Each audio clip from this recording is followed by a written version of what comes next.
when the even was come, he said unto them, Let us pass over unto the other side. And when they had sent away the multitude, they took him even as he was in the ship. And there were also with him other little ships. And there arose a great storm of wind, and the waves beat unto the ship, so that it was now full. And he was in the hinder part of the ship, asleep on a pillow.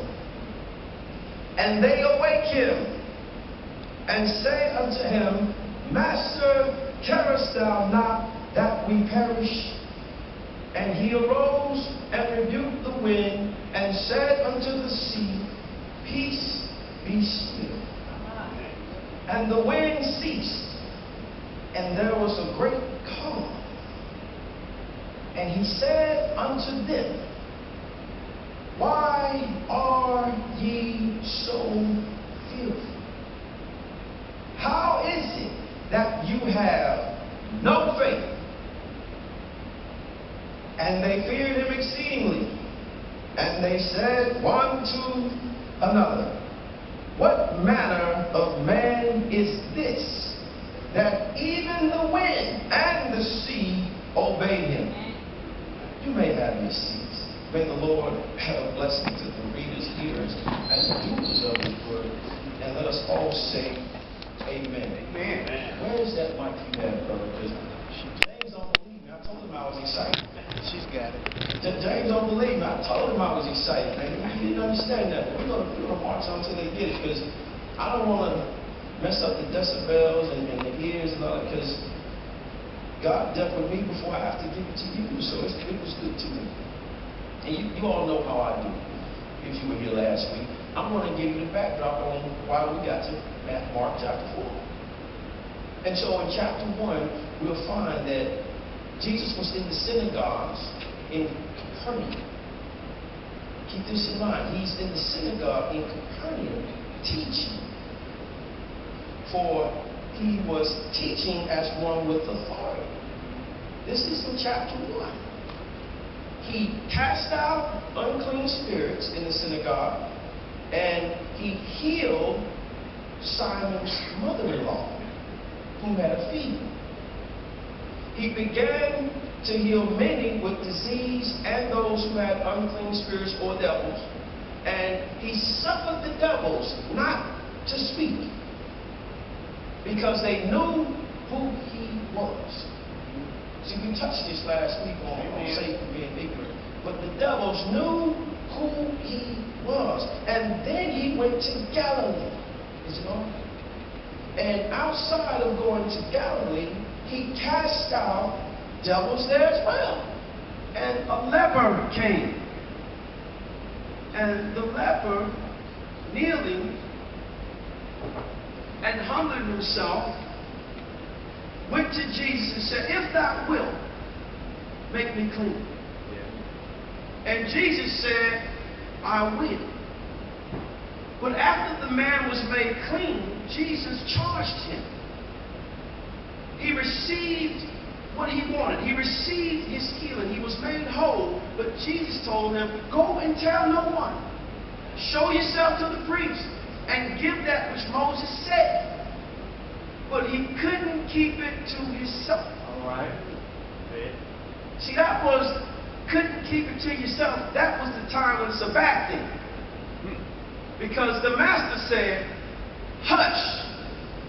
Don't tell nobody. Keep it to yourself. But go and show the priest.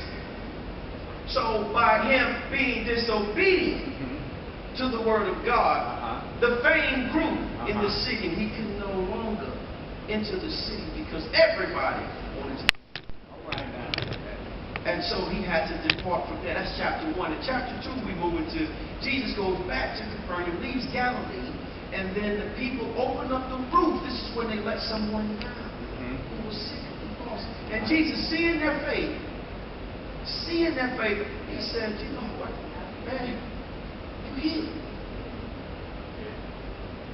And so when we look at chapter 2, we move to chapter 3, and Jesus enters the synagogue once again. And when we see that, the man with the withered hand, and Jesus understanding all too well what the people around him are thinking, because he knows the hearts of all men, they get to the place and they say, well, it's the Sabbath. Let's see if he's going to heal on the Sabbath. Now, I need you to understand something, because all through chapter 1, Mark is not like Matthew. Matthew gave us the genealogy of Christ. Right. Mark just said, I'm going to cut through the chase. Jesus, Christ, the Son of God, he didn't even go through the genealogy. He said, I'm going to cut through the chase. He's the Son of God. We went through the genealogy last week. And so, when we saw this, Jesus knowing their hearts, he said, is it lawful to do good or to do bad on the Sabbath? And he told the man, stretch forth your hand. And when he stretched forth his hand was whole, it's just as he done. And so what we see right now in action is faith. We're teaching on faith tonight, if you haven't picked that up. We're going to the other side. A lot of people are still stuck in front of the comma. You have to know how to live on the other side of the comma. He came that you may have life and have it more abundantly. But most people don't want to cross the Jordan. All right now. They want to stay. But you can't make everybody go. You can't push faith on everybody. And then they wonder why my prayer is not answered. And they wonder why I am where I am. Because only you can provoke the heart of God. And it's by faith.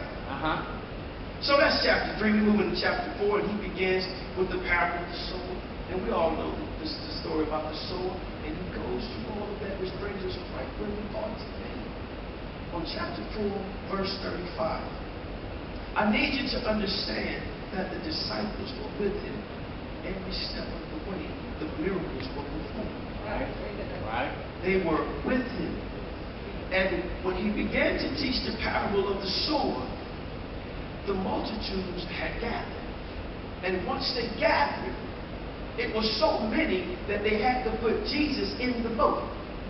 And he began to teach from the boat because of the multitudes. And he started teaching the parable of the sower. And we all know, if you don't know, the teaching of the sower is about hearers and doers of the word.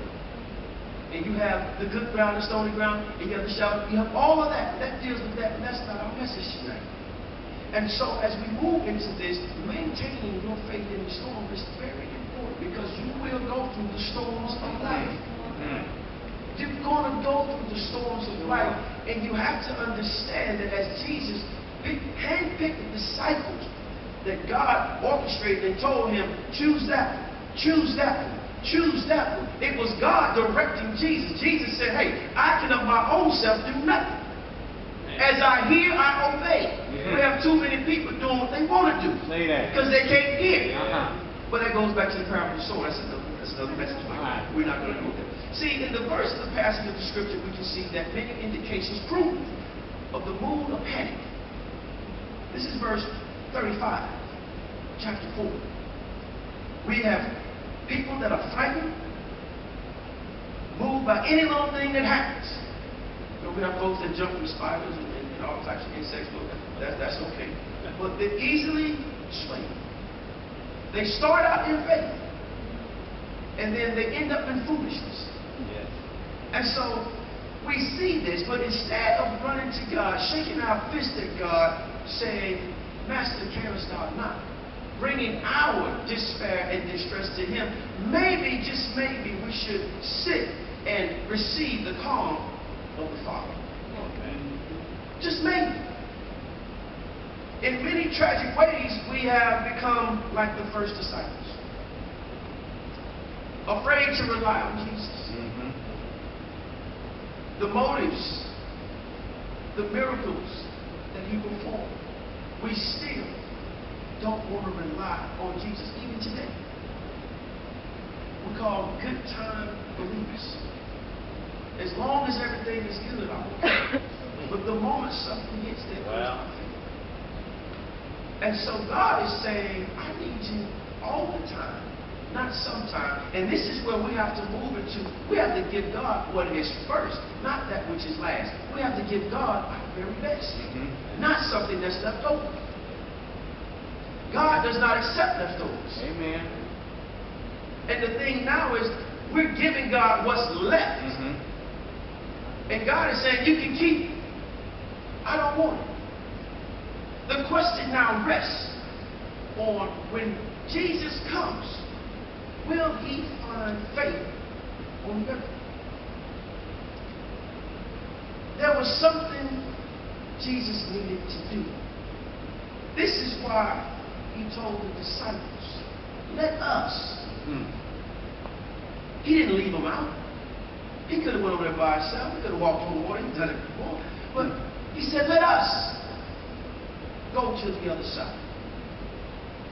God is asking you, do you want to go to the other side? Amen. Do you really want to go to the other side? Because it takes faith to get there. See, everybody can jump in the boat, but everybody's not operating in faith. See, you got those that's with you, but they're not really with you.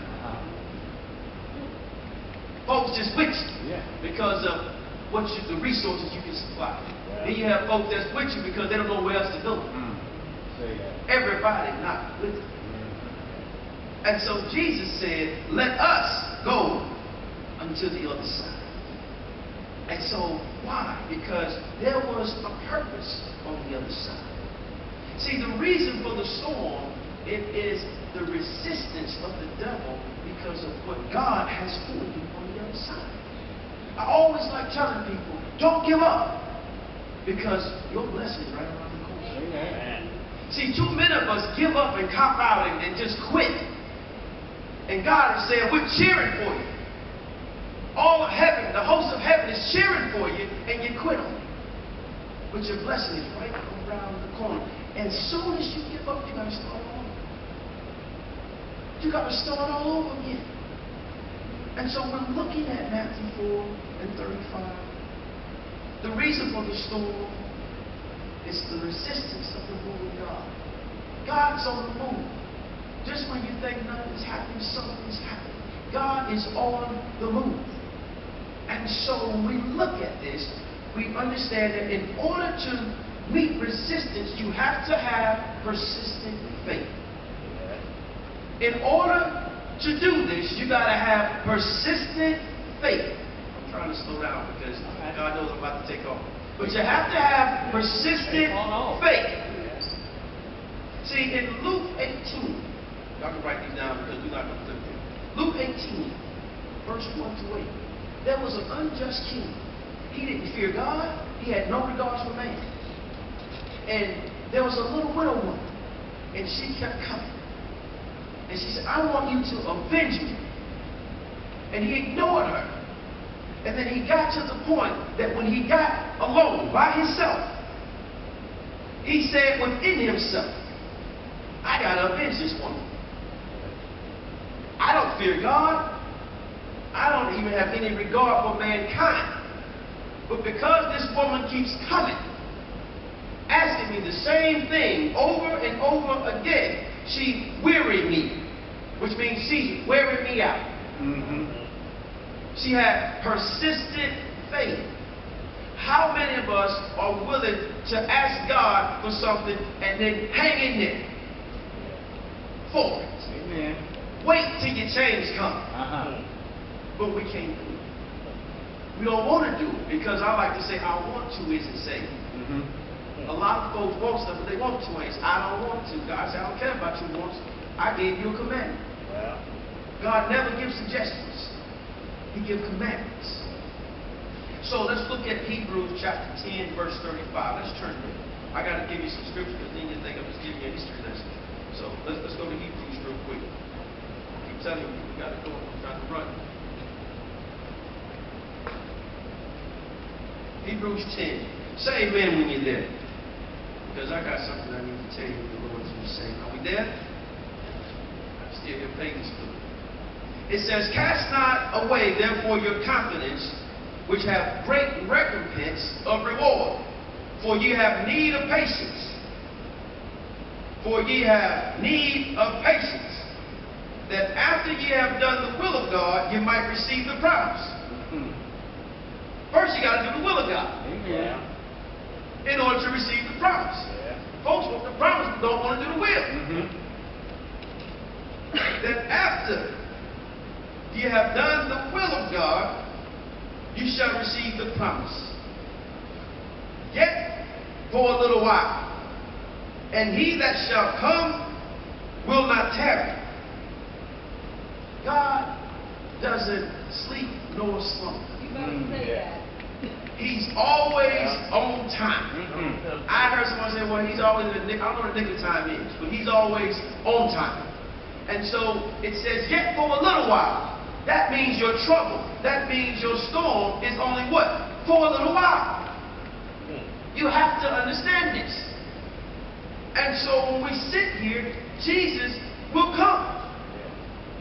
Just as Shadrach, Meshach, and Abednego. See, they didn't know that God was a consuming fire until they were being led to the fire. The same fire that was there to destroy them destroyed the gods. And here you have the boys being thrown in the fire, unhurt, unscathed, unharmed. And then you have a king testifying about the Lord. See, God will always use your storm so that he can get the glory. There you go. You better say that. See, you're in the storm, woe is me, and why God? Why? God will always use the storm for his glory. The only thing you get to do is tell the story. That's it. That's it. And so we have the king telling the story.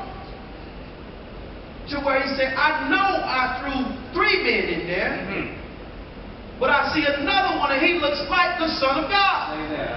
How does the king know who the Son of God is? Or what he looks like. God gave him a glimpse of his glory. You have to understand, God, it's just a setup. This is just a test. I like whenever on TV screen that this is a test. Just beat for a little while, and before you know it, the program is back on. That's just what it is in Christian life today. It's only a test. The question is, can you pass it? Or will you keep retaking the same test over and over again? See, I like to tell people it's easy being deported. They say, how? Because I know how to be alone. What do you mean? I'm all one with God. It's easy. Because if you don't know how to be alone, you'll do anything. You'll be doing exactly what the world is doing, and therefore the world will see a mirror and say, you look just like me. It's easy when you learn how to be alone, which is all one with God. Being one with God is easy. It's when you want to do something else, when flesh wants to have its way. And if you spell flesh backwards and drop the H, all you get is self. It's just a selfish individual. That's all it is. That was free. That was a nugget. Y'all know how to nuggets out. The second reason for the storm. I'm giving you 3 reasons for the storm. The first one is to resist of the move of God. The second one is to prove you. The second one is to prove you. God proves you, the devil tests you. God never tests you, he just proves you. God is saying, let's see. Did you not think for one moment Jesus didn't know the storm was coming? Y'all I'm about to take off. Take off. Let me stay. If I take off, I won't be back here. I'll be all out there with y'all. Get out there. The question that you gotta ask is, can you maintain your faith in the storm? Can you get to the other side? Do you want to live beyond the common? Do you want to cross the Jordan? Because everybody didn't cross the Jordan. Some begged Joshua to stay. Joshua, we don't want to go. But when it's time to fight, we'll send some people. But we don't want to go. They didn't want the abundant life. The life that Moses had been telling them about the entire time they had been walking. God killed off the entire generation because they didn't want to go. Here we have the other generation saying, we don't want to go. You can't make nobody get what God got for them. God has dealt to every man the measure of faith. They have to draw from it. You can't believe for them. You can believe with them. I need you to pray for me. No, I'm going to pray with you because I'm not doing all the work. Man. I'm praying for you and you just doing whatever you want. It doesn't work like that. The reason, second reason for the storm is to prove you. Can you maintain? Can you hang in there? Can you not look like the world? Can you keep you safe? Yeah. Can you be the elect? Can you be what God called you to be? Yet for a little while. Is that not what he said? Yet for a little while. The storm is only for a little while. I need you to pick these nuggets up. Because once they take off, we can't go back. Yet for a little while. See, pilots, helicopters, commercial, whatever. I've been in simulators about 20 years ago. But the bottom line is you cannot fly commercial aircraft unless you're instrument rated. You have to know how to fly by the instruments, not by landmarks, not by what you see. Because it's unlawful if you're flying and you're not instrument rated. All right, man. And so God is saying, I need you to walk by faith, not by sight. Amen. The pilot doesn't fly by sight. They fly by the instruments. Because the entire time it's been noted and said that even though we're flying straight, it seems like we're turning to the right or turning to the left. The entire time we're flying. But the instruments are dead on. See, when a storm comes and you can no longer see landmarks, the pilot has to refer to the instruments. See, God is saying when a storm comes, I don't need you looking at the storm. Well, that's right. I need you to remember what I said. Man. He said we're going to the other side. What else do you need to know? Jesus is in the boat, sleep. Before he got in the boat, he gave the commandment, let us go over unto the other side. Jesus had an assignment. They didn't know that. It didn't matter. Master said, we're going to the other side. Did he not? Yes, he did. They had faith to get in the boat. A lot of folk got faith to get in the boat. But folks don't want to paddle when they get in the boat. See, that's why I tell the folks that's with you, I don't want to do nothing, but you just do all the work. I'm with you, though. I'm with you. You paddle, I got you. I'm going to wipe the sweat. I'm with you. You have to understand that you have to walk by faith and not by sight. Too many Christians are experiencing vertigo. Vertigo is simply just, they blindfold you, put a hood over your head, they spin you around, and then when they get through spin, they ask you, which direction are you going? They say, I don't know. And they try to walk, they start bumping into everything. Too many Christians are just bumping into everything. Over here one minute, over there the next minute. Every wind of doctrine. Don't know why, because you haven't even got the doctrine of Christ. There's only one doctrine. But folks don't know that. So the bottom line is you'll be carried away with every wind of doctrine. And even the doctrine of Christ is not even his own, because he said, it's my Father's, it's God's doctrine. I just say what he says. So turn to 1 Peter. I want you to look at 1 Peter, and then I'm going to shut this down. About the next 10 minutes. I'm trying to stay grounded. Turn to 1 Peter chapter 4. See, your third point is perseverance. Your first point is you have to meet resistance with persistent faith. Your second point is to God to prove you. God wants to prove his sons and daughters. Your third point is your perseverance. That's the key to your breakthrough. if you don't persevere, if you don't hang in there, how do you know what's at the finish line? We all like to quote the scripture. The race is not given to the swift, strong, but he that endureth unto the end. Who's going to the end? Who wants to finish? Who wants to press? This is the key. Persevere. Endure. Yet for a little while. Is that not what he said? Amen. Yet for a little while. And in 1 Peter chapter 4, I'll do the reading. And I want you to follow along. But before I do that, I need you to understand that in the book of Revelation, you'll find that John had a wonderful experience. He was caught up. And in the midst of being caught up, God, through his infinite wisdom, saw fit to show John a rainbow. And the rainbow was over his sea. And so John saw this rainbow. This rainbow is very important because the rainbow, it lets us know about the covenant that God made with mankind. That he would never destroy the earth by water